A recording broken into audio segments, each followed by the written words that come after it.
21st of November, because there were no seats left on the 20th of November, I went to see the Twilight Saga New Moon. First of all, I'd like to say that it is absolutely insanely cool. It's much better than Twilight for one thing. Twilight against this is just, it's sort of just an amateur indie sort of really serious film.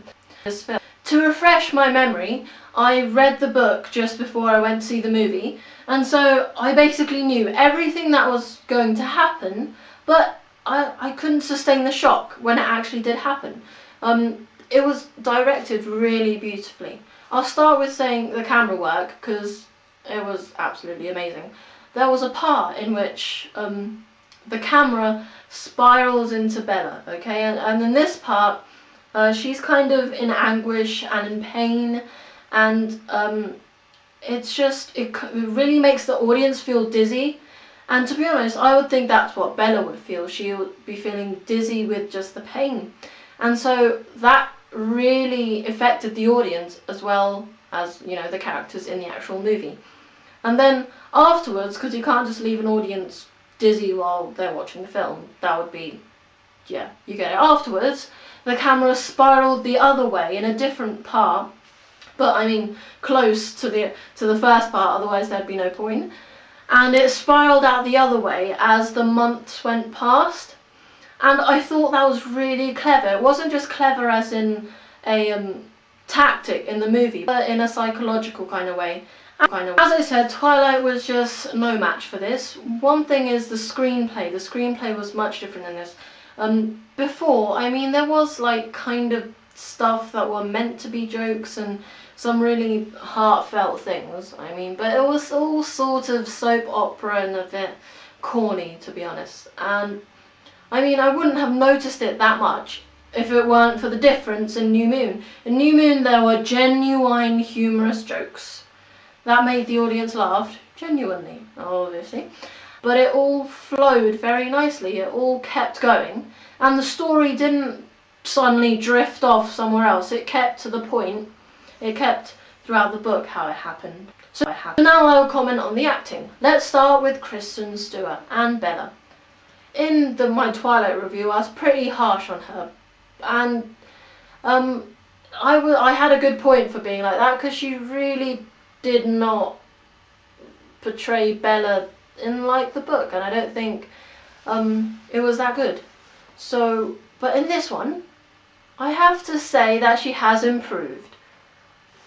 Although still, she isn't exactly what I'll picture, and to be honest, someone needs to tell her face that she's with this gorgeous guy who she should be smiling about. Just sometimes give us a smile, please. But she has improved. That's the main point. So in Twilight, I didn't really talk about Robert Pattinson's acting a lot much, because I was kind of concentrating on Kristen Stewart's acting, because that's what really stuck in your head. But still, in Twilight, I thought he was pretty good. He was more into the role than I thought Kristen was, and in this, I really thought that he did the same kind of thing, except better, because I think both of them improved. I think we could be seeing really good things of him in the future. I think that if he tries and if he really puts himself and commits to his roles, I think that we can really see a very good actor evolving from him, as long as he commits. Although I don't really know which other actors auditioned for Edward Cullen, for the part Edward Cullen, and I don't know how they would be turned into vampires and all. I don't know, but to me he does kind of look like what I would think. I didn't exactly think that, but he does have the sculpture-like face, and he's not a total disaster. You can't really find the perfect man on this earth who would actually be Edward Cullen for everyone, because everyone has different likings and all of that. So, but for me, it's okay.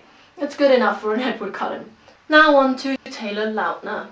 We see a lot more of Jacob in this film, obviously. I mean, not that much. To be honest, the part where in the book and in the movie where Bella and Jacob really bond when they're fixing the motorbikes and all of that. In the book it was pretty long-winded, and in this it was basically across one song or something like that, and you could still see a connection, I think, at least some sort of connection progressing, and you could see how she felt happier. But the thing is, the saga is about Edward and Bella and this fairy tale forever love.